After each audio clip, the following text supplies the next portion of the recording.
A few days ago I made a video about my experience going to England as a foreigner. I'm Norwegian, and basically I said that it's not nice now. People are being rude, and it's very crowded everywhere, and it's not the England that I used to know.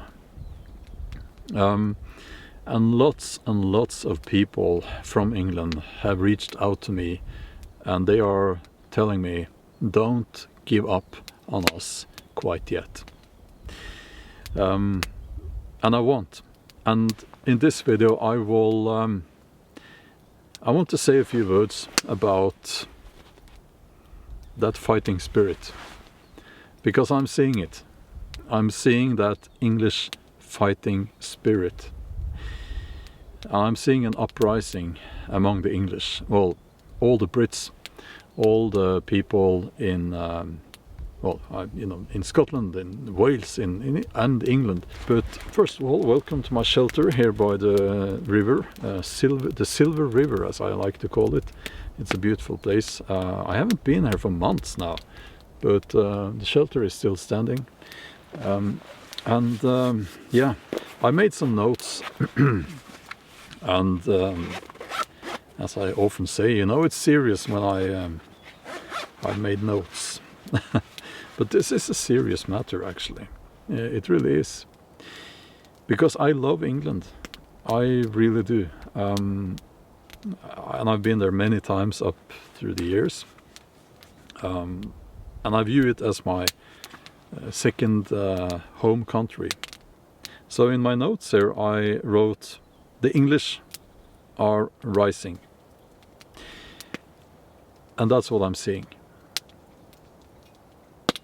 There's an uprising among the English now. The English have had enough. Behind me you can see some trees, they have fallen over. And it's always the storms and gales that make them fall over, of course. The trees that do fall over are usually the ones where the roots don't stretch very far into the ground. The roots are shallow. They have grown on top of a big rock or something like that. Or there is some kind of rot inside the core of the tree. Why am I talking about this? Well, the uprising, and this is my personal opinion, the English uprising, to be successful, the English, they need to find their roots. And if such an uprising is built on hate, if it's built on anger, well, anger is natural, I understand that, but if it's built on hate, it's not going to be successful. It must be built on pride, national pride, positive national pride. And I know in England, if you wave the English flag, there are people who will see that as racist, which to me as a Norwegian is crazy. We have, every year, 17th of May, we wave the Norwegian flag and we show our pride in being Norwegian. And that's how it should be. If you're English, you should be proud of that. You have reason to. If you're Scottish, be proud of your heritage. If you're Welsh, be proud of that. It's about positive national and ethnic pride. If you can find that, those roots are deep,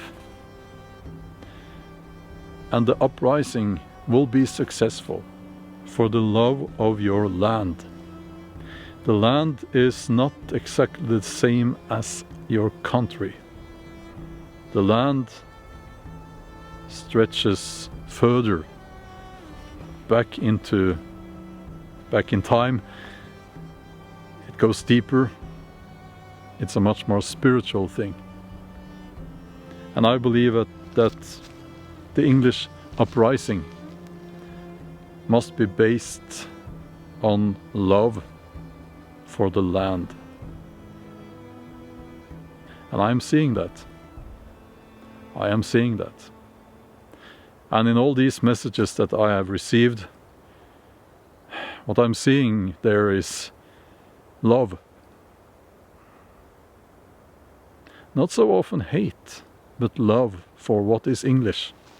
And there is something called English identity. There certainly is.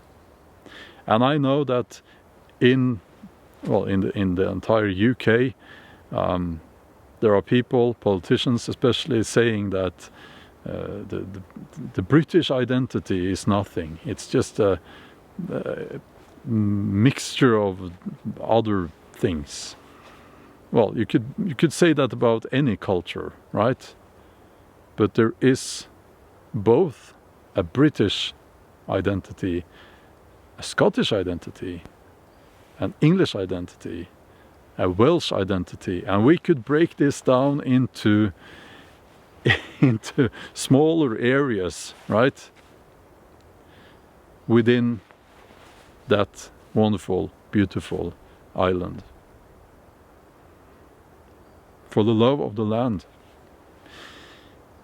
And there are many of us outside of that island who love your island. And we really do. And it breaks my heart to see what has been happening there and what is happening. And it needs to stop.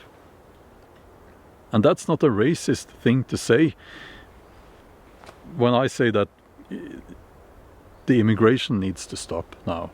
It's too much. That's not racist. That's based on the fact that it's an island and it's full. Okay, I come from Norway. It's not densely populated here, but I mean, there are people everywhere now in the UK. It's crazy. Your island is full. It's full. You can't take more people in. I believe you will rise up and take back your land. I believe that your ruling class shall keep you under their heel no more. I believe also that your monarchy, as any monarchy, is an outsourcing of national pride. And it should cease to exist. That's my personal opinion about that. You might disagree, and that's okay. The problem, the way I see it right now, is that too many people in the UK obey authority. Too much. Way too much. They respect authority just because someone has been given authority. That goes against everything I believe in, and it goes against the love of the land. Because when those figures of authority, when they are showing you that they do not love your land, what they love is their own power. When that's the situation, and it certainly is in the UK, there needs to be an uprising of the people, and that's what I'm seeing now. The English, the Scots, the Welsh, they are strong people. They are strong. It might not always seem like that, but they are strong.